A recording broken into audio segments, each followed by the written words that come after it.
ya gubatusako obuvune gye buvuddeko nga kusongoza 31 omwezi gwa January omwaka guno gwennyini. Olunaku lwali lwakubiri naye nga sitone ne yantusibwako yali mpange. Sigamba nti yali yaddala nti oba gavumenti yantusako bino. So nze mu mawulire okwagala otereza ekintu kino because nga NUP yalina byensuubiza Okumpa byetasobola tuukiriza. Kuba mbadde gye mbadde nga ndi mu kusafaringa nga mpita mbeera y'okunyigirizibwa. Gavumenti neraba nga esobodde okunja gye yanjije nembeererawo nentwala mu ddwaliro buli kimu yabadde ekikola. So saawa eno mbadde nza okwagala okutangaza ensi n'eggwanga limanye nti no sometimes olwo ebintu ebibeerawo mu nsi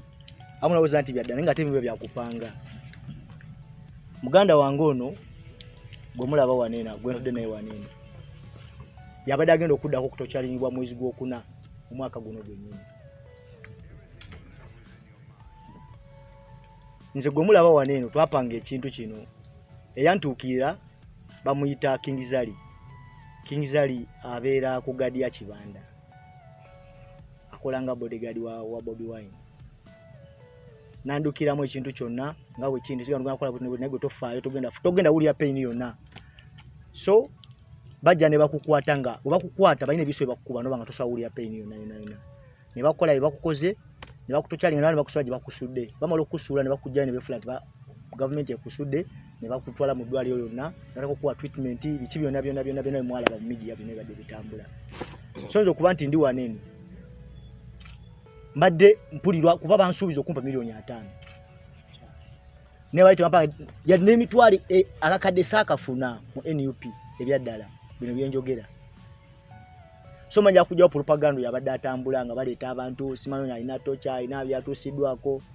That's why bamulaba nga ndi wano ndikwogera njagala mbagambe swa nga bwe badde yonna ebadde etambula nti bino byantusibwako si gavumenti si yabintuusaako byakolebwa kibiina kya NUP. Oba towulira kintu kyonna bakola nga tolina kyomanyi nga like already nga olinga oba nkyogere nte simanyi nakumanya. So kyekyo mukama wange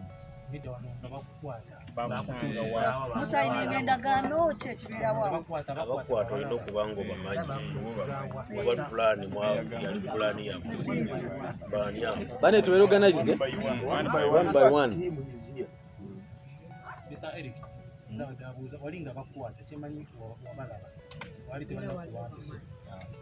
Nakugambye eyansomera ddiiro ne bamuyita King Zali. Yamwogedde erinnya King Zali mumanyi King Zali yansomera ddiiro eno nangambe ndiyo so tuyisaawo Eric bakuwa mitwalo ga milioni za 5 bakutwale n'ebweru okyusa obulamu. So like wakusomera ddiiro eyo gwe muyini omuzannyo oguza ngo bokimanyi nti bagenda kukola ki bagenda kujja bakupikinga naye mu kupikinga abantu abakupikinga tosobola bategeera tosamanya nti oba yegundi oba yegunda.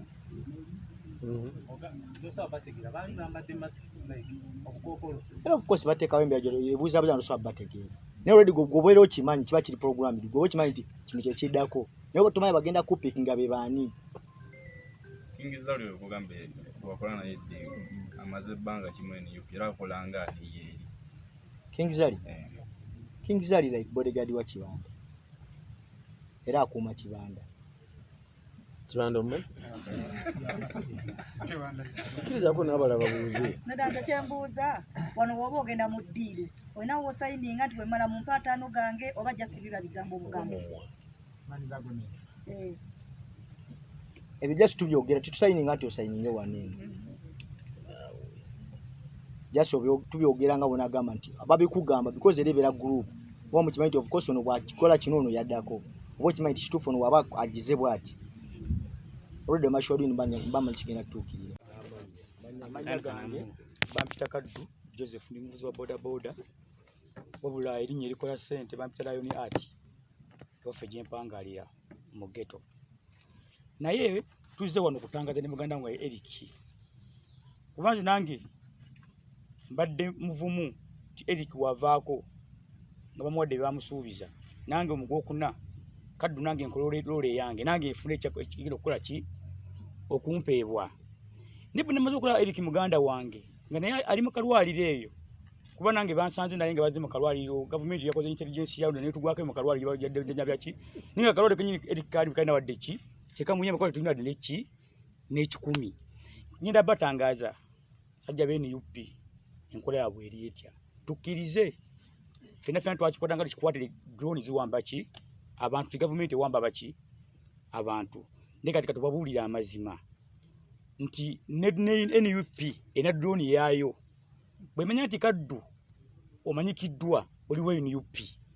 bagamba kaddu milioni zino 5 soko ziteeke waka ne tugenda kuwa milioni emirala ameka 5 twala tukujja ku stage w'okolera tukutwale tuna emindenye tugenda okukola tulaye gavumenti tugirabise kuba enkola yakali yakulabisa bwemala okutwala tukiza tugane nga kuteekako gundi zino bamala kusanyalaza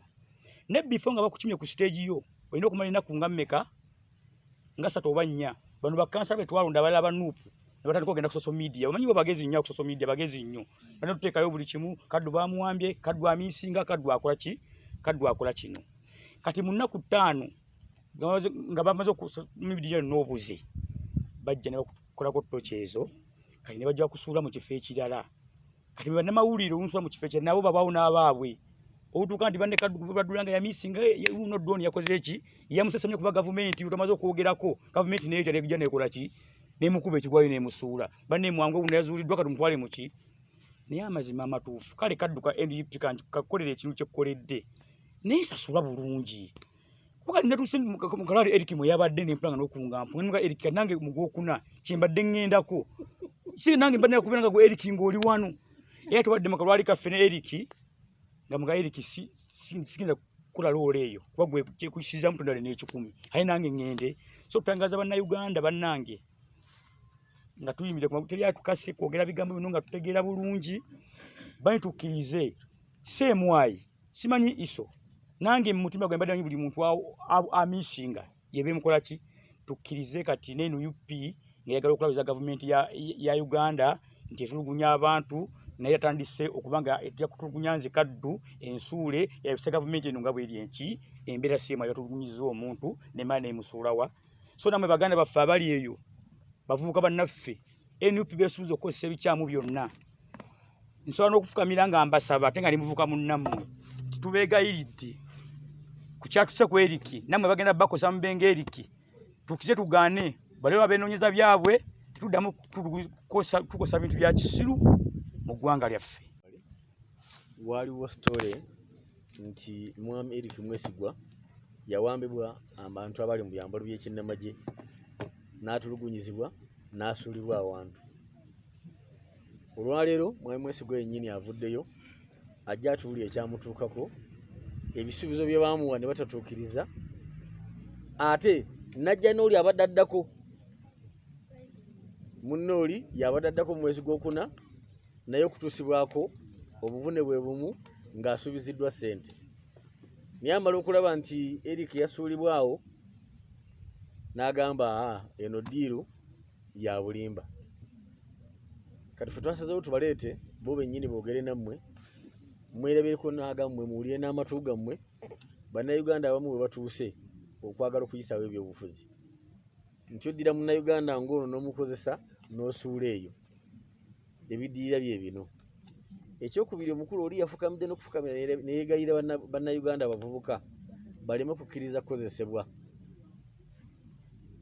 kubanga ebivaamu obuvune bwose bw'obusigaza sijja kuddamu story gy'abagambye mwewuliriddemu mwekka mwewale nnyo mwewale ddala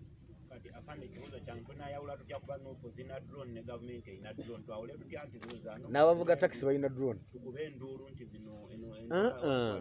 nedda ssebo ekisooka ekigendererwa ekisooka mwami oli ababuulidde kyekigenda mu maaso namba 2 nti singa omuntu yenna aba akwatiddwa gavumenti ffe tubabuulira nti ffe tumulina kuba kyenagaana okutambuza ekigambo ky'okuwamba gavumenti tewamba gavumenti ekukwata ekyawukana yenkwata gye bakukwatamu omutujju tumukwata nga mutujju kyekibuuzo kye nabuuza nti ddala lwaki gavumenti yandyagadde okukwata Mwesigwa tiyali mutujju yali tateebereza kubeera mu butujju twali tumukwatira ki ninga teri asobola kukinziramu kuba teri yakibuuzako olwo naye kati wuno avudde abule kyamutuukako ate mwagala kubuusabuusa sitole ye muli bazibu